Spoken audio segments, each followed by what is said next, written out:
বিসমিল্লাহির রহমানির রহিম। প্রিয় মুসলিম ভাই ও বোনেরা, আমরা দুনিয়ার হলো মুসাফির। আমরা দুনিয়াতে একসময় ছিলাম না, এখন আসি, আবার একসময় থাকবো না। আমাদেরকে আল্লাহ তাআলা দুনিয়াতে এক নির্দিষ্ট সময় দিয়ে দুনিয়াতে পাঠাইছেন, এবং আল্লাহ তাআলা আমাকে দুনিয়াতে পাঠানোর পিছনে একটি নির্দিষ্ট একটি উদ্দেশ্য আছে। ওই উদ্দেশ্যটাকে হাসিল করার জন্য আল্লাহ তাআলা আমাদেরকে নির্দিষ্ট সময় দিয়ে দুনিয়াতে পাঠাইলেন। হতে আমাদের কারো হায়াত 50 বছর, কারো 60 বছর, কারো 70 বছর, কারো 80 বছর দিয়ে সময় দিয়ে আল্লাহ তাআলা দুনিয়াতে পাঠাইলেন। যদি আমার জীবন থেকে একটা দিন চলে যায়, তাহলে আমার নির্দিষ্ট বছর হায়াত থেকে আমার একটা দিন চলে গেল। যখন একটি মাস চলে যায়, তাহলে আমার নির্দিষ্ট সময় থেকে একটা মাস চলে গেল। যখন একটি বছর চলে যায়, অথচ আমার নির্দিষ্ট সময় থেকে একটি বছর চলে গেল। এই বছর চলে যাওয়া মানে হলো আমাদের জন্য আমরা কবর দিকে ধাবিত হচ্ছি। অথচ আমাদের মুসলিম ভাই বোনেরা কখন এটাকে কোনো অনুতপ্তি মনে করে না। অথচ এই 31st নাইট হিসাবে একটি বছর চলে যাওয়াকে 31st নাইট হিসাবে গণ্য করা হয়। এই রাত্রের মধ্যে কত মানুষ কত পাপ কাজে ব্যস্ত থাকে, কত মানুষ হারাম গান বাজনায় লিপ্ত থাকে, কত মানুষ টাকা পয়সা লক্ষ লক্ষ টাকা পয়সাকে তারা ব্যয় করতেছে। কত মানুষ, কোনো মুসলমানের জন্য 31st নাইট উদযাপন করা জায়েজ নয়। কোনো মুসলমান কোনো হারাম কাজ করতে পারে না। 31st নাইট পালন করা মুসলমানের জন্য হারাম। কোনো মুসলমান হারাম কাজ জেনে বুঝে করতে পারে না, পাপিষ্ট ছাড়া। এই রাত্রকে কোনো মানুষ, কোনো মুসলিম কখনো এটা আদরই করতে পারে না, উদযাপন করতে পারে না। শুধু ওই রাত্রের মধ্যে পাপিষ্টরাই, যারা পাপ কাজে লিপ্ত থাকে, পাপিষ্ট আল্লাহ তাআলা নাফরমান বান্দা, তারাই ওই রাত্রকে উদযাপন করে। অথচ আমাদেরকে আল্লাহ দুনিয়াতে পাঠাইছেন একটা নির্দিষ্ট সময় দিয়ে, কারণ নির্দিষ্ট সময়ের পরে আল্লাহ তাআলার কাছে আবার ফেরত যাইতে হবে। আমাদের সামনে গন্তব্য হলো কবর।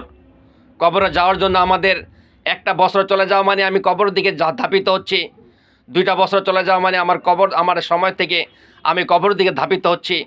3টা বছর, 4টা বছর, 5 বছর, 50 বছর চলে যাওয়া মানে আমি একদম কবরের একদম ধার প্রান্তে চলে গিয়েছি। কোনো আমাদের মধ্যে অনুতপ্ত নাই। অথচ নবী করিম সাল্লাল্লাহু আলাইহি সাল্লাম থেকে যখন দিন সময় চলে যেত, নবী করিম সাল্লাল্লাহু আলাইহি সাল্লাম আফসোস করতেন যে আমার সময় থেকে একটা দিন চলে গেল, একটি মাস চলে গেল, আমি এই সময়টাকে কোন কাজে ব্যয় করলাম। আল্লাহ তাআলা বললেন যে আমি বান্দা তোমার সময়ের হিসাব নিব, তুমি সময়টা কোন কাজে ব্যয় করলা। তোমার দিন রাত্রের হিসাব নিব, তুমি রাত দিনে কি কি কাজ করলা, রাত্রে কি অন্ধকারের মধ্যে কি কাজ করলা, রাত্রে আমার জ্যোৎস্নার আলোর মধ্যে কি কাজ করলা। প্রত্যেকটা সময়, প্রত্যেকটা নিয়ামতের হিসাব নিব। বান্দা তোমাকে আমি যে নিয়ামত দিলাম, হয় একটা তোমার নির্দিষ্ট সময় দিলাম, এই নির্দিষ্ট সময়ের মধ্যে তুমি কি কাজ করলা। কবরের জন্য যে কবর আমাকে ডাকছে, যে কবর আমাকে বলতেছে, হে মানুষেরা, হে আদম সন্তান, আমি হলাম অন্ধকার ঘর, আমার কাছে আলো নিয়ে আসবে। হে বান্দা, তুমি কি আলো ব্যবস্থা করলে, অথচ তোমার মধ্যে একটু অনুতপ্ত নাই। মানুষের জীবন হায়াত হলে একটা বরফের মতন। একটা বরফের টুকরা যখন ফ্রিজ থেকে বের করার পরে গলা শুরু হয়ে যায়, একটা মানুষও দুনিয়াতে আসার পর থেকে নিয়ে তার জীবন শেষ হওয়া, হায়াত শেষ হওয়া শুরু হয়ে যায়।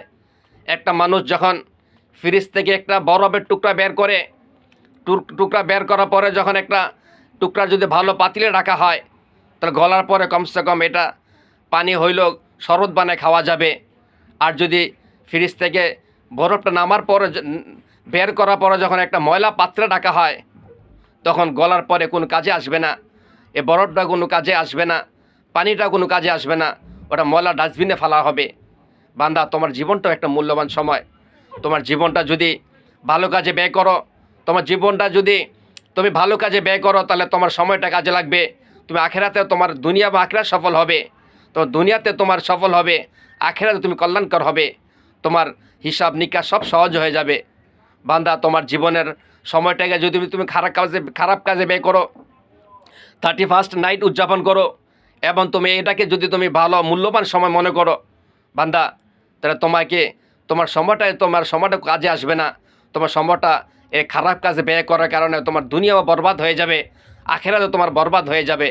তাই আসুন আমরা 31st নাইটকে আমরা নিষেধ করি, আমরা না বলি, এবং আল্লাহ তাআলা যে আমাকে আল্লাহ তাআলাকে রাজি করার জন্য আমি কি করি, এই রাত্রকে আমি উদযাপন করাকে না বলি। আর যদি আমি এই রাত্রকে উদযাপন করি, তাহলে আল্লাহ তাআলা আমাকে হাসরের ময়দানে জিজ্ঞাসা করবেন, বান্দা তোমাকে সময় দিলাম, হায়াত দিলাম, তোমার শরীরে সুস্থতা দিলাম, তোমার এত নিয়ামত দিলাম, বান্দা তুমি কোন কোন নিয়ামতের তুমি কোনো নিয়ামতের শুকর আদায় করো নাই। তুমি আমার শুকর আদায় না করে তুমি নাফরমানি পাপিষ্ট কাজের মধ্যে তুমি ব্যয় করছো, তোমার সময়টাকে পাপিষ্ট কাজে ব্যয় করছো।